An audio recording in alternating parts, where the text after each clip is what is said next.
Senate will please come to order.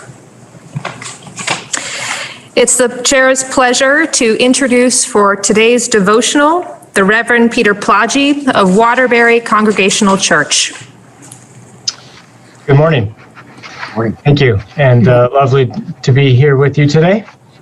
I wanted to just share a little bit of a story behind an essay that I've been reading recently by a Jewish scholar named Henry Slonimsky, who was the dean of the Institute of Religion in New York City in the early 20th century, 1920s and 1930s. He passed away in 1970, and the New York Times wrote an obituary praising him as a man of great humanity and deep learning.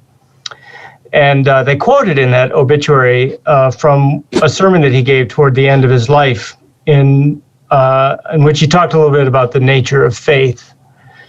Faith is that which is believed in, he says, because it satisfies a great need.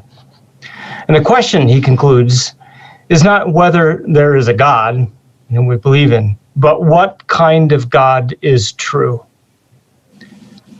It strikes me that for a while, Slonimsky may have been born in the 19th century. His questions are very 21st century as we grapple with the increasingly gnarly problems of truth and about forming a union based on commonly held democratic principles. On a superficial level, the insurrection a few weeks ago may have been stirred up by false statements about the election, statements that everybody knew were false. But the clinging to that falsehood, no matter what, arises out of a deeper question, a deeper matter, around whose narrative should have ascendancy. And Slonimsky, you might surmise from me telling you all this, has some ideas that are worth listening to as we grapple with this unique problem to democracy. In this essay called On Reading the Mishnah, which is this sort of great collection of commentary on the Jewish scriptures, commentary that formed the basis of a lot of its doctrine, but also a collection of stories. And it's the story nature that Slonimsky thinks is so important because it frees us, paradoxically even, from those constraining dogmas and allows us to think beyond them. Anyway, he says in this essay, God is a vision of the human heart, not of the understanding.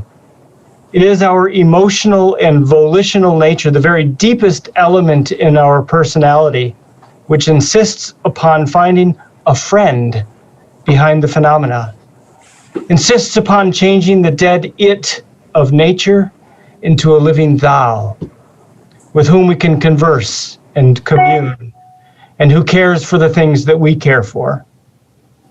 Whatever else God may be, God, he says, is primarily and preeminently a great heart, caring most for what seems most important and sacred to us, end quote. Whatever kind of God, aka truth, may have been behind the motives of the insurrectionists, we at least know this. It could not have been truth, precisely because there was no evidence of a great heart. I wish you a great heart in your deliberations. Be well, dear friends. Thank you, Reverend. You're welcome. I'll now ask that you all stand and join me in the Pledge of Allegiance. I pledge allegiance to the flag of the United States of America and to the republic for which it stands, one nation, under God, indivisible, with liberty and justice for all.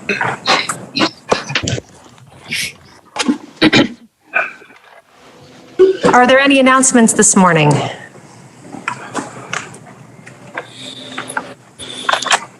Hearing no announcements, we have a resolution to take up at this time. JRS 11 relating to weekend adjournment. Please listen to the resolution. KRS 11, joint resolution relating to weekend adjournment. Resolved by the Senate and House of Representatives that when the two houses adjourn on Friday, January 29, 2021, it be to meet again no later than Tuesday, February 2, 2021. You've heard the reading of the resolution. The question is, shall the Senate adopt the resolution on its part? Are you ready for the question? And if so, please unmute. All those in favor signify by saying aye. Aye. All those opposed signify by saying nay. The ayes have it, and you've adopted the resolution. We have one Senate bill for introduction. S14, an act relating to deed what?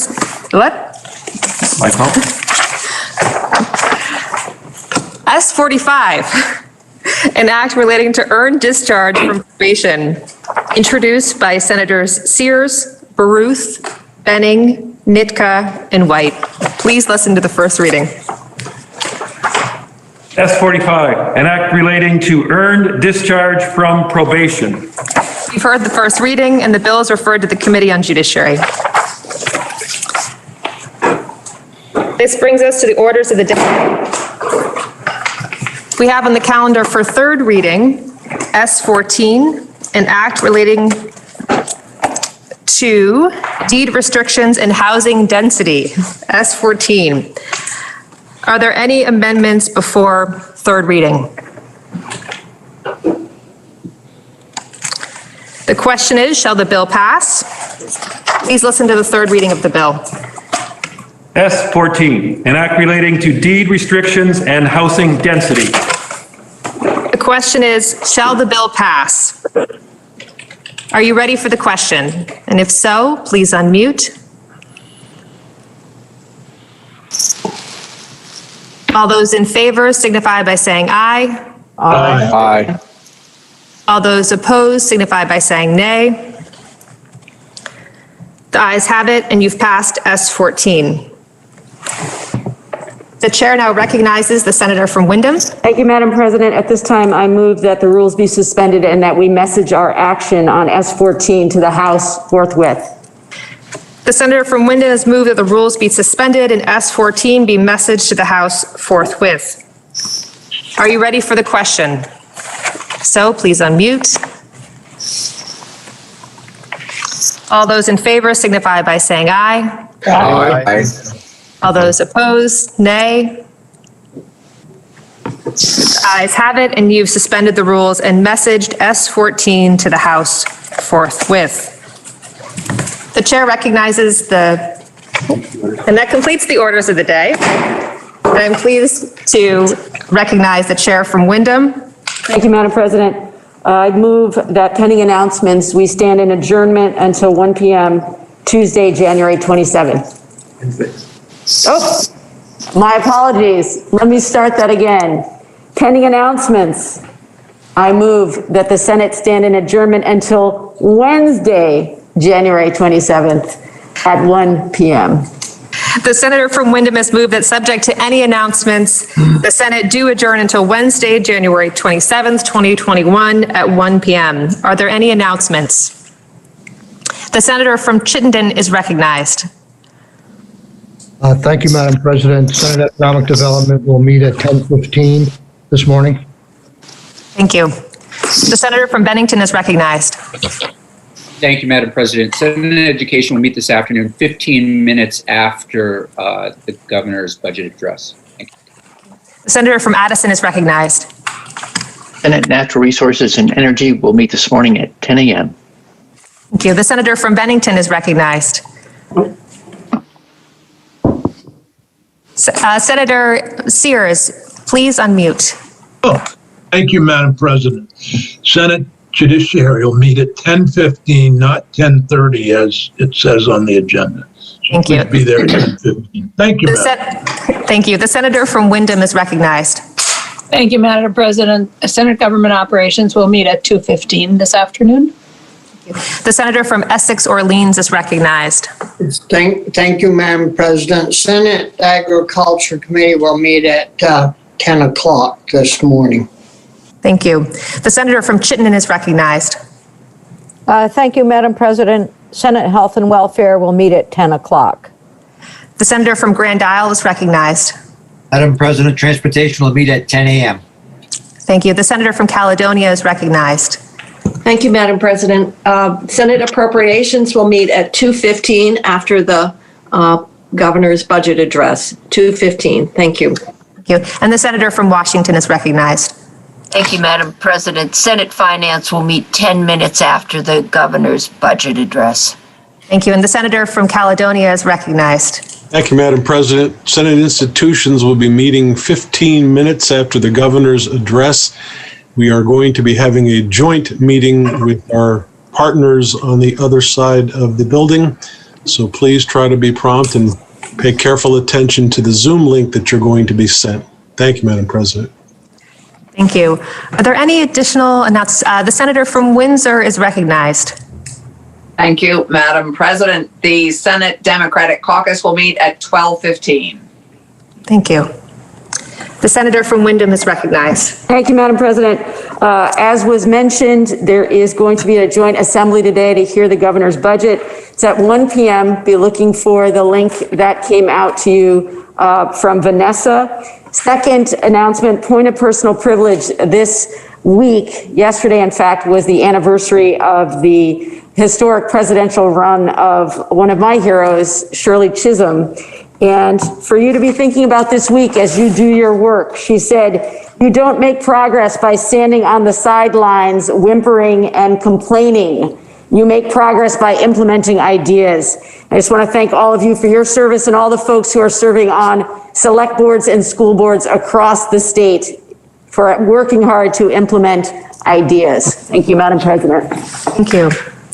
Are there any additional announcements?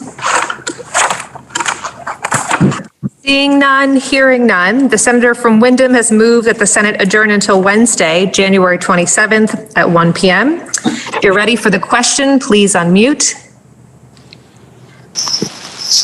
All those in favor signify by saying aye. Aye. Aye. Aye.